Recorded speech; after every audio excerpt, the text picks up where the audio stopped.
Start है।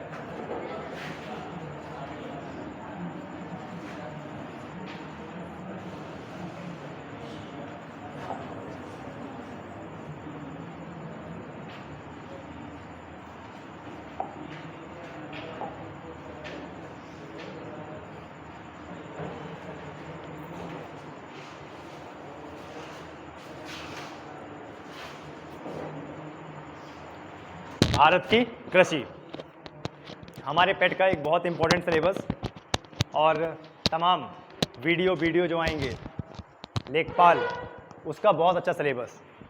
भारत की कृषि, जब भी मैं भारत की कृषि बोलता हूं तो आप लोग क्या समझते हैं उससे? भारत में की जाने वाली खेती। भाई कृषि का मतलब तो यही है। कृषि का मतलब क्या है? भारत में की जाने वाली खेती, अलग अलग प्रकार की खेती, इसी को हम क्या बोलेंगे? कृषि। आप देखते हो कि जो हमारा भारत है वो ऐसे उष्णकटिबंधीय क्षेत्र में है कि हमारे भारत के उत्तर में कुछ और खेती होती है, पूर्व में कुछ और खेती होती है, दक्षिण में कुछ और खेती होती है, पश्चिम में कुछ और खेती होती है, मध्य भारत में कुछ और खेती होती है। तो इस प्रकार से खेती में विविधता पाई जाती है। हमारे भारत में कृषि में विविधता पाई जाती है। तो आप लोगों को यह पता होना चाहिए कि हमारे भारत में 51% जनसंख्या, हमारे पूरे भारत में 51% जनसंख्या किस में लीन है? कृषि में लीन है। आधे से भी ज्यादा जो जनसंख्या है वह कृषि में लीन है। हमारे भारत में अलग अलग मौसम के हिसाब से अलग अलग खेती की जाती है। चारों मौसम हमारे भारत में होते हैं। जैसे बारिश भी आती है, ठंडी भी पड़ती है, मानसून भी आता है, गर्मी भी पड़ती है, और इन्हीं चार मौसम में हमारी खेती होती है। क्लियर है? और जितने प्रकार की खेती होती है उनको हमने अलग अलग बांट रखा है, अलग अलग नाम से बांट रखा है, अलग अलग मौसम के हिसाब से बांट रखा है। जैसे सबसे पहले क्या है हमारा? रबी फसल। सबसे पहले क्या है हमारा? रबी फसल।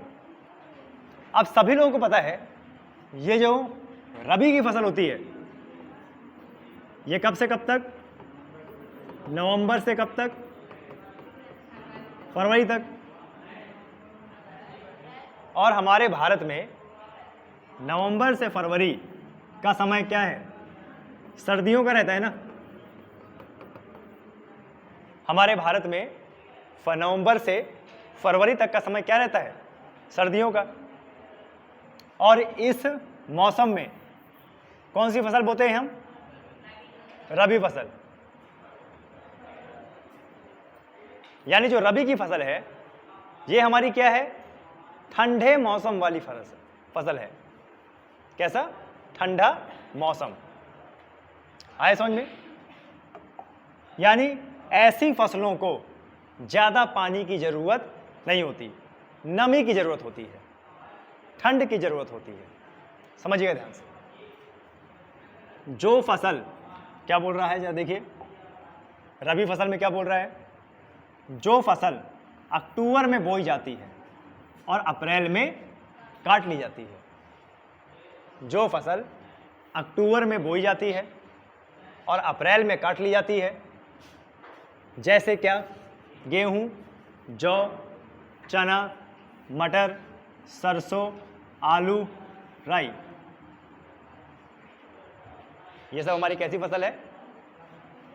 रबी की फसल है। कौन से मौसम में होती है? अक्टूबर से लेके अप्रैल तक। अक्टूबर में बोई जाती है, अप्रैल में, यानी कौन से मौसम में? ठंडी के मौसम में। ऐसी फसलों को क्या चाहिए? कम वर्षा, नमी ज्यादा, तापमान कैसा चाहिए? तापमान क्या चाहिए? कम तापमान चाहिए। कम तापमान चाहिए, है ना। ओके, अभी हमने पढ़ा कि हमारे भारत में 4 मौसम होते हैं। हमारे भारत में अत्यधिक गर्मी भी पड़ती है, हमारे भारत में अत्यधिक ठंडी भी पड़ती है, सूखा भी पड़ता है, मानसून भी आता है, बसंत भी आता है। यानी हमारे भारत में नकदी फसल भी उगाई जाती है। अब ये नकदी फसल क्या होता है? Cash crop. ऐसी फसल आपने काटा, मंडी दिखाया, कोई ज्यादा प्रोसेस की जरूरत नहीं होती। आपने सीधे काटा, मंडी में दिखाया, बेचा, पैसे ले आए। ऐसी फसल जिसमें कोई खास प्रक्रिया की जरूरत नहीं है और जिससे आपको तुरंत पैसा मिल सकता है, कैश क्रॉप, नकदी फसल। तो कौन कौन सी है? देखिए, वह फसल जो व्यापार के उद्देश्य से किसानों द्वारा की जाती है, जैसे क्या? कपास, गन्ना, तंबाकू, जूट।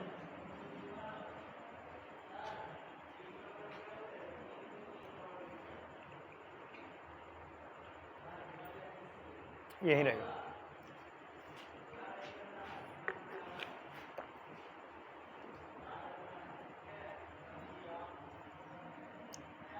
नकदी फसल ऐसी फसल जो ज्यादातर खाने के उद्देश्य से ना हो, बेचने के उद्देश्य से हो, व्यापार करने के उद्देश्य से हो। उत्तर प्रदेश में किसान गन्ना काटते हैं और डायरेक्टली कहां ले जाते हैं? मिल में, मंडी में बेच आते हैं। कपास, जूट निकालते हैं, तंबाकू निकालते हैं, सीधे कहां ले जाते हैं? मार्केट में, है ना। अच्छा, ये होती हैं क्या? नकदी फसलें। आपके एग्जाम में डायरेक्टली आ सकता है कि इनमें से कौन सी नकदी फसल है या नकदी फसल नहीं है। अब जैसे बात करें गेहूं की, तो हम अपने क्षेत्र में गेहूं को खाली गेहूं नहीं बोते हैं, गेहूं के साथ और क्या बोते हैं? सरसों। गेहूं के साथ सरसों बोते हैं। पर क्या गेहूं के साथ सरसों चल पाएगा? फसल के बाद नहीं चल पाएगा। तो हमें क्या करना पड़ता है? गेहूं को अलग करना पड़ता है, सरसों को अलग करना पड़ता है। यानी एक विशेष प्रक्रिया करनी पड़ती है ना, तभी तो अलग होता है। तो गेहूं को पहले हम कतराते हैं, एक एक गेहूं लाते हैं, साफ कराते हैं, धुलते हैं, तब जाके चक्की में जाता है। यानी गेहूं, धान नगदी फसल नहीं है। गेहूं, धान नगदी फसल नहीं है। तो नगदी फसल कौन सी है? अरे आपने खेतों से आलू निकाला, बेच दिया, आपने कपास निकाला, बेच दिया, गन्ना निकाला, तंबाकू निकाला, बेच दिया, तंबाकू नहीं बिकी तो अपने बूढ़े बुजुर्गों को दे दिया, वो खा लिए, है ना। अच्छा, चलिए अब और पढ़ते हैं। झूम खेती क्या है? झूम खेती आपने देखा होगा, सुना भी होगा। झूम खेती का मतलब क्या होता है? कृषि योग्य भूमि बनाना, जहां पर अत्यधिक जंगल है, झाड़ है, पेड़ पौधे हैं, पेड़ों को काट लिया जाए और काटने के बाद, पेड़ उखाड़ने के बाद कृषि योग्य भूमि बनाया जाए। कृषि योग्य भूमि क्या किया जाए? बनाया जाए। इसमें प्रोसेस है। पहले आपने जंगल को काटा, साफ सफाई किया, उसका मिट्टी को हल चलाया, तब जाके कृषि योग्य बनाया। इसको क्या बोलते हैं? झूम खेती। और ये कहां होती है? जैसे नागालैंड, जैसे कहां पे? मिजोरम, जैसे मेघालय, अरुणाचल प्रदेश, मणिपुर, पूर्वोत्तर राज्य में। हमारे पूर्वोत्तर राज्य में किस प्रकार की खेती होती है? झूम खेती। झूम खेती से काफी नुकसान भी होता है। जंगल कट जाते हैं, ऑक्सीजन का लेवल कम हो जाता है। इसमें जंगलों को काटकर भूमि साफ की जाती है, इसके बाद इसी भूमि पर खेती की जाती है। कुछ दिनों बाद भूमि की उर्वरता समाप्त हो जाने पर यह भूमि छोड़ दी जाती है। अब ऐसी खेती ज़्यादातर जनजातीय लोग करते हैं। जंगल को काटा, भूमि बनाई, कुछ दिन किसानी किया, जब उसकी क्षमता कम हो गई छोड़ दिया, दूसरे जंगलों को काटा। तो इससे क्या होता है? नुकसान हो रहा है ना भाई। एक तरह के जंगल काट के दूसरे जंगल काट दिए, अब वहां पर जंगल बनने में समय तो लगेगा। इसलिए झूम खेती में क्या है? हमें नुकसान है। इसके बाद आता है जायद की फसल। एग्जाम में बहुत पूछता है कि ये जायद क्या होता है, जायद की फसल क्या होता है। तो आपको एक चीज बता दे, जब हमारी रबी की फसल कट जाती है, रबी की फसल कट जाती है और खरीफ के सीजन से पहले, खरीफ के पहले जो समय मिलता है 3 महीने का, ध्यान दीजिएगा, जब हम रबी की फसल काटते हैं और खरीफ फसल का समय आने वाला होता है, तो उसके बीच में जो 3 महीने का समय मिलता है और जो 3 महीने में उग जाने वाली वनस्पति होती है, पौधे होते हैं, फल होते हैं, उन्हीं को बोलते हैं जायद। जैसे खरबूज, आपने देखा होगा मार्च, अप्रैल, मई, ये 3 महीने आपको खरबूज बहुत देखने को मिलेंगे। अभी सितंबर चल रहा है, अब देखने को मिलता है क्या? नहीं। खरबूजा, ककड़ी, खीरा, तरबूज, इन्हीं को क्या बोलते हैं? जायद की फसल। या फिर आप बोल सकते हो रबी की कटाई के बाद और खरीफ की बुआई से पहले। रबी की कटाई के बाद और खरीफ की बुआई से पहले, इसके बीच के अंतराल में जो हम फसल उगा ले जाते हैं, वही क्या है? हमारी जायद। ठीक है, इसमें सबसे ज़्यादा ये सब पूछे जाते हैं, ये खरबूजा, ककड़ी, खीरा, ये सब। आए समझ में? कोई दिक्कत? आगे बढ़ते हैं। अब क्या है? खरीफ। खरीफ फसल हम कौन से सीजन में बोते हैं? बताइए। जून, जुलाई। और काटते कब हैं? अक्टूबर में। जून जुलाई में बोते हैं, अक्टूबर में खाते हैं, काटते हैं। ऐसी फसलों को क्या जरूरत है? अत्यधिक वर्षा या अत्यधिक सिंचाई। ऐसी फसलों का तापमान क्या रहता है? उच्च रहता है ना भाई। गर्मी के महीने में ही तो बोते हैं, तापमान उच्च रहता है, पानी की जरूरत पड़ती है। आप लोग धान लगाते हैं ना, जो फसल जुलाई में बोई जाती है और अक्टूबर में काटी जाती है, वह कौन सी फसल कहलाती है? खरीफ की फसल। जो फसल जुलाई में बोई जाती है और अक्टूबर में काटी जाती है, कौन सी फसल? खरीफ की फसल। जैसे धान, गन्ना, तिलहन, कपास, मक्का, तिल, ज्वार, बाजरा। अभी सितंबर चल रहा है, कईयों के खेत में धान, तिल, ये सब लगा होगा। लगा है?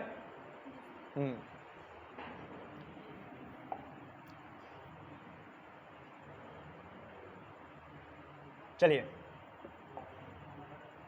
अब आते हैं प्रश्नों पर। यह मात्र एक रिवीजन चल रहा है और फुल डीपली अभी हम नहीं पढ़ा रहे हैं।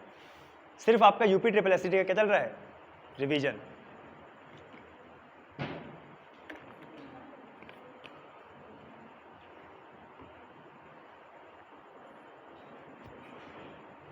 तो सबसे पहला प्रश्न क्या है हमारा?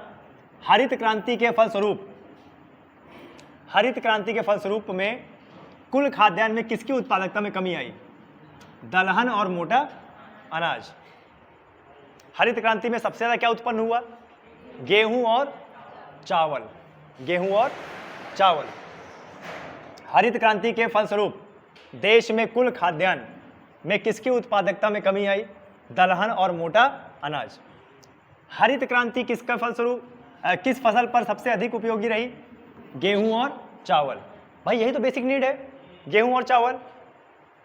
गेहूं और चावल से बने उत्पाद आप रोज खाते होंगे, जैसे रोटी, दाल के साथ चावल, दूध के साथ चावल, सब्जी के साथ चावल खाते हैं ना। तो सबसे बेसिक नीड क्या थी हमारी? और हरित क्रांति में सबसे ज्यादा किसको फोकस किया गया? गेहूं और चावल को। ये पूछता एग्जाम में। हरित क्रांति का सबसे अधिक प्रभाव किस फसल पर पड़ा? चावल और गेहूं। अच्छा, आज हम फिजिक्स की क्लास लेंगे, फिजिक्स की क्लास आज हम लेंगे, ऐसा कुछ लिखा है इसमें उल्टा। हरित क्रांति का प्रमुख उद्देश्य क्या था? खाद्यान्न उत्पादन में आत्मनिर्भरता लाना। देश आजाद होने के बाद सर्वप्रथम हमने कृषि पर ध्यान दिया था। पहली पंचवर्षीय हमारी कृषि को समर्पित थी कि हम अपने देश में इतना अनाज पैदा कर लें कि किसी दूसरे देश पर निर्भर ना हो सके।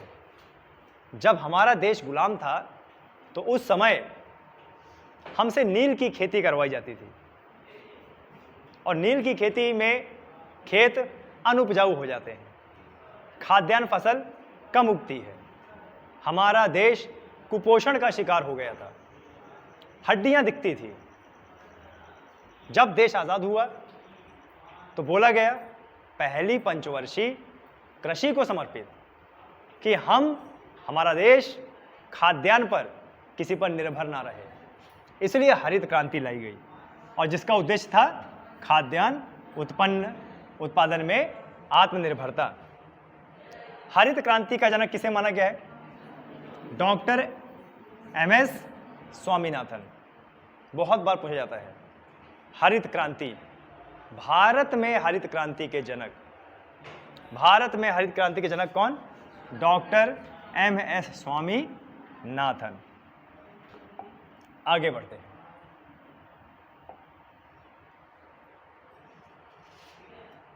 स्वच्छ जलीय मछली का उत्पादन करने वाला राज्य कौन सा है? वैसे जितने तटीय राज्य हैं सभी के सभी मछली का उत्पादन करते हैं, कोई ज़्यादा करता है कोई कम करता है। बंगाल सबसे ज़्यादा करता है। कैसी मछली? स्वच्छ जलीय मछली का उत्पादन कौन? पश्चिम बंगाल। सुंदरवन का डेल्टा कहाँ पे है? विश्व का विशाल डेल्टा पश्चिम बंगाल, सुंदरवन वन विहार यहाँ पे है। कैसे वन पाए जाते हैं? हरे भरे सदाबहार। कौन सी लकड़ी सबसे ज्यादा होती है? सागवान। सुंदरवन के डेल्टा में कौन सा वृक्ष? सुंदरी वृक्ष। यहां पर सबसे ज्यादा किसका उत्पादन होता है? जूट का। आया समझ में? सुनहरी क्रांति किस फसल से संबंध रखती थी? बागवानी और शहद से। सुनहरी क्रांति किस फसल से संबंध रखती थी? बागवानी व शहद। सब्जी उत्पादन में भारत का कौन सा स्थान है? पूरे विश्व में भारत का कौन सा स्थान?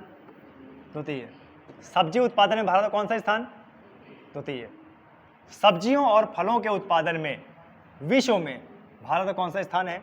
चीन के बाद द्वितीय। पहला कौन है? चीन है। ठीक है, ध्यान दीजिएगा। विश्व में सबसे ज़्यादा फल और सब्जियां उत्पादन करता है चीन। उसके बाद नंबर किसका है? हमारा। हम कई सारे फल और सब्जियां बाहर निर्यात करते हैं। ठीक है, आगे देखिए। सबसे अधिक तंबाकू उत्पादन करने वाला राज्य कौन सा है? आंध्र प्रदेश। और लेकिन तमिलनाडु से भी ज़्यादा कौन है? आंध्र प्रदेश। क्लियर है? तंबाकू उत्पादन ज़्यादा होता है। तंबाकू में निकोटीन होता है जो आपके माइंड को कब्जा कर लेता है। आपने देखा होगा बहुत सारे लोग राजश्री खाते हैं, एक टाइम खाते खाते उनकी लत लग जाती है, वो उनके बिना नहीं रह पाते। क्यों? निकोटीन होता है। निकोटीन की वजह से हल्का नशा चढ़ जाता है, और वो नशे की वजह से आदमी क्या है? लत में लगता चला जाता है।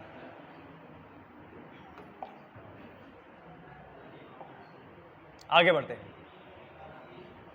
श्वेत क्रांति का संबंध किस उद्योग से है? सबको पता है, पूरे विश्व में दूध उत्पादन कहाँ होता है? भारत में, बिल्कुल सही। पूरे भारत में दूध उत्पादन कहाँ होता है?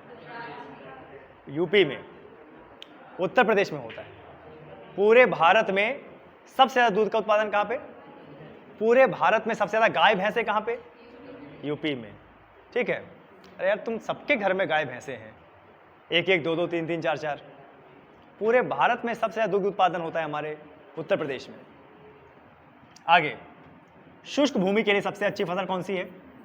मूंगफली। आपने देखा होगा, जहाँ पे तापमान ज़्यादा रहता है और सूखी मिट्टी होती है वहाँ पे मूंगफली होती है, जैसे गुजरात, राजस्थान। इसको पानी की ज़रूरत नहीं होती है, थोड़ी बहुत पानी की ज़रूरत होती है, बाकी ज़मीन के अंदर या अंदर ही अंदर क्या है, उगती रहती है। आगे, विश्व में चावल के उत्पादन में चीन के बाद किसका स्थान है? भारत का। चीन आगे है अभी। चीन का क्षेत्रफल भी हमसे ज़्यादा है, जनसंख्या भी हमसे ज़्यादा है, इसलिए वो आगे है। अगर हम चीन को किनारे रख दें तो फर्स्ट हम ही है ना? विश्व में किसके उत्पादन में भारत का स्थान पहला है? देखिए, जो हमारा भारत है वो किस किस क्षेत्र में प्रथम है? सबसे ज़्यादा विश्व में आम हमारे यहाँ, चीकू हमारे यहाँ, खट्टा नींबू हमारे यहाँ, केला भी हमारे यहाँ, नारियल भी हमारे यहाँ उगता है। काली मिर्च, इसको कैसे भूल सकते हैं? काली मिर्च, अदरक, हल्दी, इन सब के उत्पादन में हमारा देश क्या है? प्रथम है। ठीक है, ध्यान दीजिएगा। फलों का राजा किसको बोलते हैं? आम को। आम उत्तर प्रदेश में सबसे ज़्यादा कहाँ होता है? लखनऊ। दशहरी आम कहाँ का फेमस है? मलिहाबाद, लखनऊ। अच्छा, शाबाश, मुझे पता ही नहीं था। वर्तमान में भारत के सकल घरेलू उत्पाद में कृषि व श्रम क्षेत्र का योगदान कितना है? 13.67%। वन से भरी भूमि का प्रतिशत कितना है? अभी कितना हो गया ये? 24% हो गया है। ये 2019 का डेटा है। 24% कहाँ का, कब का डेटा है? 2021 का। अच्छा, किसी भी देश में उसके क्षेत्रफल के हिसाब से कितना वन होना चाहिए? 33% वन आच्छादित होना चाहिए, तब जाके प्रॉपर मात्रा में ऑक्सीजन वहाँ से निकलेगी। इसका मतलब हम अभी भी अपने टारगेट से 9% पीछे हैं, है ना? 9% पीछे हैं। आगे, रेशे वाली फसलें कौन सी होती हैं? रेशा जिसे निकलता है। कपास, जूट, सन। अच्छा, आपने देखा होगा इन सब से क्या बनाते हैं? रस्सी बनाते हैं। अरे सन सफ़ेद सफ़ेद होता है, बाल जैसे बुड्ढों के बाल होते हैं, सनई जैसे बोलते हैं। बड़ी मजबूत रस्सियाँ बनती हैं इससे। जूट से बड़ी मजबूत रस्सी बनती है। कपास से कपड़ा बनता है, और कपड़ा धागे से बनता है। धागा रेशा ही होता है। आगे बढ़ते हैं। राष्ट्रीय रसदार फल राष्ट्रीय फल रसदार फल अनुसंधान केंद्र कहाँ पे है? नागपुर का क्या फेमस है? संतरा। सबसे ज़्यादा संतरा की खेती वहीं होती है। राष्ट्रीय रसदार फल अनुसंधान केंद्र नागपुर में। रबी की फसल कौन कौन सी है? गेहूं, चना, जौ, मटर, सरसों, आलू। और आप लोग बताइए, और भी तो कुछ बोलते हैं। मटर बोल सकते हैं? अच्छा, मटर तो है। अलसी। और बताओ। लाही। आप लोगों को पता ही नहीं है कि तुम क्या किसान बनोगे यार। चलिए आगे बढ़ते हैं। ठीक है, आपके अंदर का किसान ना जाने अभी, जागे देखो इधर। मूंगफली में दाने का औसत कितना प्रतिशत होता है? मूंगफली में दाने का कितना प्रतिशत होता है? भाई आपने देखा होगा, अंदर 2 या 3 दाने होते हैं, इसके ऊपर से क्या होता है? वो पूरा कवर किए होता है। तो जितने क्षेत्रफल में दाना होता है, कितना परसेंट? 30% क्या होता है? कवर। हाँ, वो मेरे जैसा है, अपवाद। कितना? 70%। आगे देखिए लास्ट वाला, मूंगफली भारत में सबसे अधिक कहाँ उगाई जाती है? क्यों? गुजरात में कौन सी फसल पाई जाती है? शुष्क, जमीन। कौन सी जमीन? शुष्क। थार का मरुस्थल लगता है ना वहां पे, तो वहां पे की जाती है गुजरात मूंगफली की खेती। आगे बढ़ते हैं, मक्का की खेती किस मौसम में की जाती है? खरीफ के। इसको भी शुष्क वातावरण चाहिए, ठीक है। भारत यूरिया के मामले में कितना आत्मनिर्भर है? 100%। पूरे भारत का यूरिया हम बना लेते हैं और उसे डिस्ट्रीब्यूट भी कर देते हैं। यूरिया बाहर से मंगाने की जरूरत नहीं है। भारत में हरित क्रांति लाने का श्रेय किन्हें है? Doctor MS Swaminathan. भारत में हरित क्रांति की शुरुआत कब हुई? 1967 और 68 के बीच में। ये पूछता है बहुत बार एग्जाम में। भारत में हरित क्रांति की शुरुआत कब हुई? 1967 और 1968 में। भारत में सर्वोत्तम चाय कहाँ पैदा होती है? दार्जिलिंग में। भारत में चाय, कॉफ़ी नमी वाले क्षेत्र में। नमी वाले क्षेत्र कहाँ पे हमारे? पूर्वोत्तर, दक्षिण भारत। आपने देखा होगा चेरापूंजी, मौसिनराम 1000 सेंटीमीटर वर्षा होती है ना। कर्नाटका, केरला, आंध्र प्रदेश, यहाँ पर हमारा चाय कॉफ़ी होता है। आगे बढ़ते हैं, भारत में सबसे अधिक रेशम कहाँ पैदा होता है? कर्नाटक में। रेशम। भारत में सबसे अधिक कौन सी फसल उगाई जाती है? धान, गेहूं भी बोल सकते हो, ठीक है। भारत में लंबे रेशे के कपास का आयात मुख्यतः कहाँ से किया जाता है? संयुक्त राज्य अमेरिका से। भारत में कुल कार्यशील जनसंख्या कितने % भाग कृषि में लगा हुआ है? 51.2%। कितना? 51.2%। यानी हमारी आधे से ज़्यादा जनसंख्या कृषि में लीन है। आप ही लोग देख लो अपने आप को, जब सीज़न आता है तो छुट्टियां मारते हो कि नहीं? अरे सर हमें फसल कटवानी है, अरे सर चैत्र का महीना आ गया, अरे सर धान लगे हैं, पानी लगवाए, तो आप भी उसमें काउंट किए जाएंगे। आगे बढ़ते हैं, भारत में कितने प्रतिशत भाग पर चारागाह है? 4% पर। आगे क्वेश्चन पढ़ते हैं,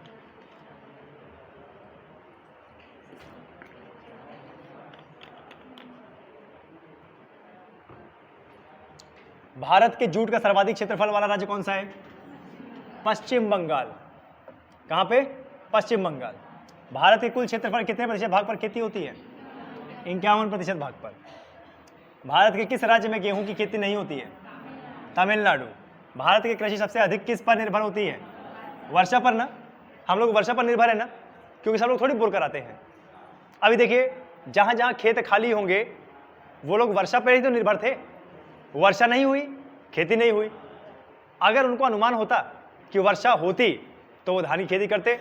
जहाँ जहाँ नलकूपों की सुविधा है, धान बस वहीं वहीं लगा है, और लोगों ने पानी पर निर्भरता नहीं दिखाई, नतीजा उन्होंने फसल भी नहीं बोई। भारत का सबसे बड़ा सोयाबीन उत्पादक राज्य कौन सा है? मध्य प्रदेश।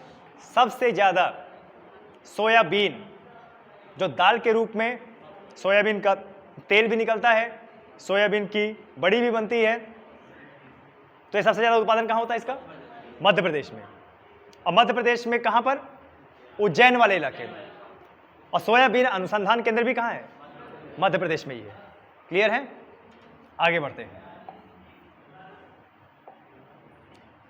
भारत का सबसे बड़ा अधिक खाद्यान्न उत्पादन करने वाला राज्य कौन सा है? बताया ना, सबसे ज़्यादा अधिक खाद्यान्न उत्पादन। हमारे यहाँ आम, फल कई सारे, गेहूँ, चावल, ठीक है, गन्ना, इन सब का अत्यधिक उत्पादन होता है। दाल, बताया ना, फसल, कई सारे फल, अत्यधिक इनका उत्पादन होता है। भारत का उर्वरक उत्पादन में विश्व में कौन सा स्थान है?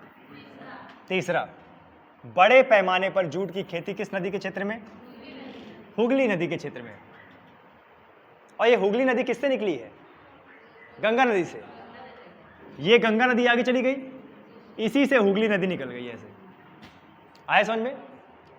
ये हुगली नदी सहायक नदी नहीं है, गंगा से निकलने वाली नदी है। आगे बढ़ते हैं। बंजर भूमि तथा बिना उपयोग की भूमि का प्रतिशत भारत में कितना है? 24%। यानी यहां पर कोई खेती नहीं की जाती। फल उत्पादन में भारत का कौन सा स्थान है? पहला किसका है? चीन का। आगे बढ़ते हैं। प्राकृतिक रबड़ में भारत का कौन सा स्थान है? भारत का कौन सा स्थान है?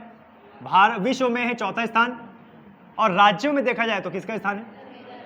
28 राज्यों में रैंक 1 पे कौन है? और विश्व में क्या स्थान है? किस उत्पादन में? रबड़ कैसे बनता है? जो पेड़ का सफेद सफेद दूध निकलता है उसको एकत्र किया जाता है और उससे क्या बनाया जाता है? रबड़ बनाया जाता है। क्लियर है? ओके, आगे बढ़ते हैं। नासिक किसकी खेती के लिए प्रसिद्ध है? अंगूर। नाली क्रांति, अरे नीली क्रांति का सबसे संबंध किससे है? नीला होता है पानी और पानी में होती है मछली, तो नीली क्रांति किससे संबंधित है? मत्स्य पालन से। नारियल उत्पादन में भारत में विश्व का कौन सा स्थान है? पूरे विश्व में सबसे ज्यादा नारियल भारत में होता है। आए समझ में? जहां पे सदाबहार हरे भरे वन पाए जाते हैं वहां पे अत्यधिक मात्रा में नारियल होता है। जैसे हम कभी किसी के घर जाएं तो हमारे क्षेत्र में भाई चाय बनाई जाती है या शरबत बना दिया जाएगा। दक्षिण में अगर आप किसी के घर जाओगे ना, आपको तुरंत एक नारियल काटा जाएगा, नारियल पानी पिलाया जाएगा। और यहाँ ढूंढे ढूंढे नहीं मिलता नारियल, वहाँ पे नारियल इतना ज़्यादा है कि स्वागत ही नारियल से किया जाएगा। और आपको बता दें, जिस तरीके से खजूर होता है, लगा रहता है झुंड का झुंड, वैसे नारियल लगा रहता है झुंड के झुंड। और विदाई भी वो झुंड वही देते हैं, नारियल से ही देते हैं। ठीक है, आगे देखिए। नगद की फसल कौन सी है? यहां पे क्या हो जाना चाहिए हमारा? गन्ना। और क्या होना चाहिए? कपास। और क्या होना चाहिए? और क्या होना चाहिए? और कौन सा होना चाहिए? फालतू के कमेंट ना किए जाए क्लास में, ठीक है? इस चीज का ध्यान रखा जाए। देश में कुल कृषि योग्य भूमि के कितने प्रतिशत भाग पर गेहूं खेती की जाती है?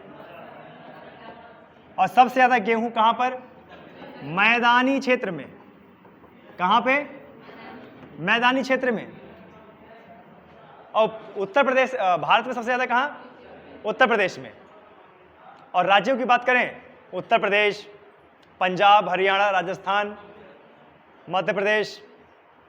गेहूं तो वैसे बहुत जगह होता है, लेकिन सबसे ज्यादा कहां पे होता है? उत्तर प्रदेश में। दुग्ध उत्पादन में श्वेत क्रांति लाने का श्रेय किसको है? डॉक्टर वर्गीज कुरियन को। Last slide.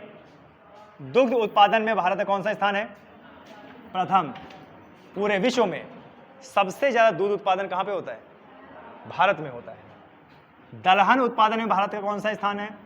कौन सा राज्य सबसे आगे है? राजस्थान। तिलहन उत्पादन में तिलहन प्रौद्योगिकी मिशन की स्थापना कब की गई? 1986 में।